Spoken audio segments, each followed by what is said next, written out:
love, which has large amounts of controversy and a certain amount of mystery to it. And then there's the people's response. So phenomena A is the phenomena, and phenomena B is the psychology and the response of people to the phenomena, which I found very fascinating. I think it's rich in data. The psychology of people. Gary, yes. stand with the light shining on you, please. There's something a bit reading and can't see you. Lip reading? Yes. Okay. Okay. And there's the people's response to the phenomena. I think it's rich in data for what people do and how people react when they encounter something that's unknown. It brings up a certain amount of cognitive dissonance in people, and I think I found that quite fascinating over the years and given me an insight into people.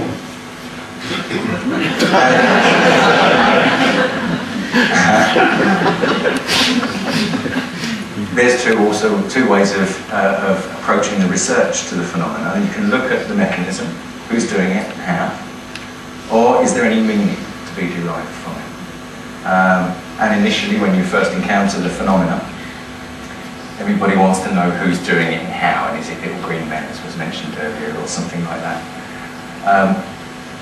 Some of us go beyond that when we've satisfied ourselves that we think that there's something going on, and then what becomes more interesting, and what's really taken up all of my time over the last 13 years, is looking at some form of meaning. So I'm going to touch on parts of this as we go through, but predominantly, as Brian and as most of your vote earlier indicated, I'm going to focus predominantly for this lecture on the issue of man-made or not man-made. Okay?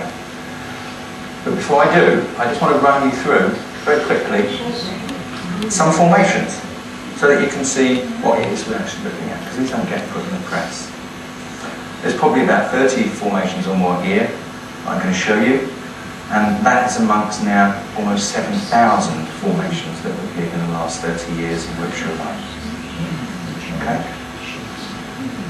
I'm just going to sort of flick through them. Someone did say that I had a laser pointer, but I don't know if you can see this white arrow here. These are people here.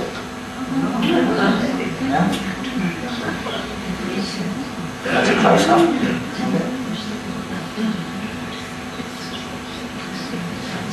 These are pole shots. We put the camera on a pole and some things on poles. Let's get a look from there. Yeah.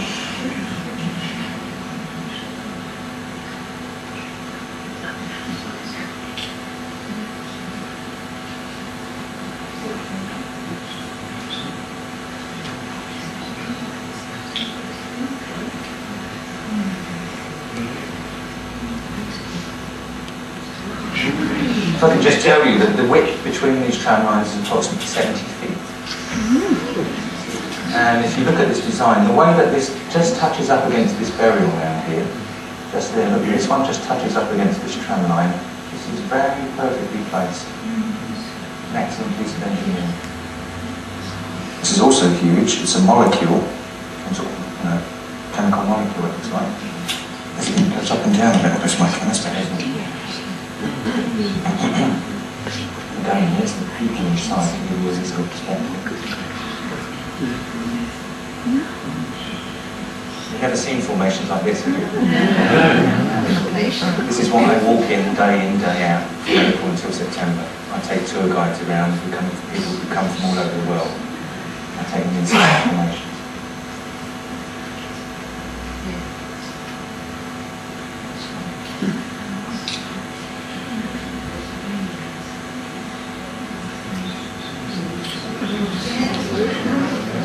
On the ground, you often don't know what you're standing. 9 times out of 10, it's very difficult to work out what it is you're standing. You have to try above it. In other words, you have to rise above it to see what's going on. This is very interesting because this is a 7-fold division of a circle, an 11-fold and a 13-fold. And for anybody who knows anything about geometry, the 7-fold division of a circle is actually the only division of a circle that doesn't have a rational number. So in other words, it's 51.51 degrees, but the 5-1 goes 5-1-4-2, 1-4-2, and on. So these are actually quite complex divisions of the circle, 7, 11, and 13. Again, where's the people? This was actually deciphered by some students some academics from the University of Mexico as the Tzolk'in symbol, which is found on Mayan tombs. And this is the way that they work out their calendar, with dots and dashes.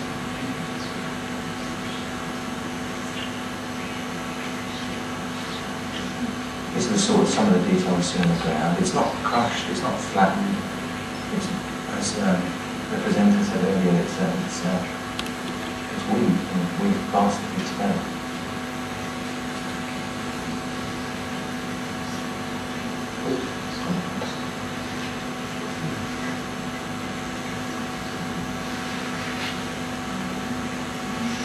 This is a Mobius strip, like a Penrose triangle actually. It's one of those triangles that you look at and it kind of twists. If you go onto the net and type in Penrose triangle, you'll see it looks different. Gary, can you lift your voice, please? Yeah, certainly. Sorry. It's the microphone keeps going up and down actually.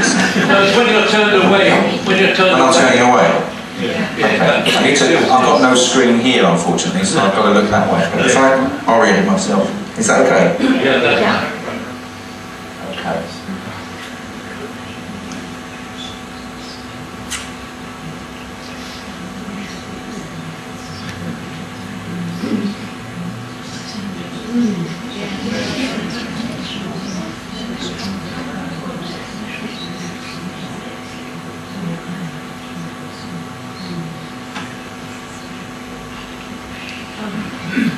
You see that one would fit over, if you folded it, it would fit into this one.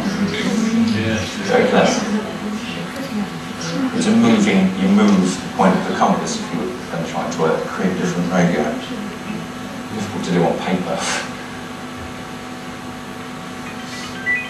Can you note that this isn't on flat ground as well? I'll be talking about that a little more in a while. But 9 times out of 10, they're not on flat ground. The ground just isn't flat.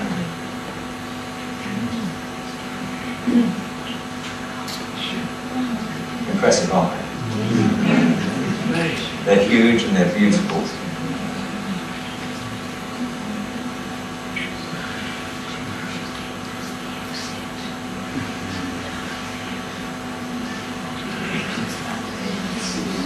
This is the biggest formation that ever appeared. 409 circles. It appeared in the night, in the pouring rain. And it actually goes over a hill. It's like standing on the side of a football and looking down. The biggest crop circle that ever appeared. It's, as I say, 409 circles. In England? In England, Milk Hill, Wiltshire. Oh, really? I was in it the first morning at 6 o'clock, yeah. It was huge. Big. Okay. So unfortunately you can't see my little captions I put at the top very clearly, but the who and the how. These are 2 individuals called Doug and Dave. One of them's dead now, the other one's very old. And they came out in the 1992 and said, we're responsible for the crop circles. However, like anybody that would hand in an essay at university and they've plagiarised something from the internet or some other author, you can talk to the people and gain some kind of insight of whether or not they have the intellect or intelligence to have actually accomplished these tasks. And these individuals, together with a number of other individuals who claim that they made the formations, had to be helped with what radius meant. And when we asked them about certain crucial construction points, one of them, I worked with a man, very closely with a man called Professor Michael Glickman, who's just published his 6th book on crop circles. He's an architect and a designer.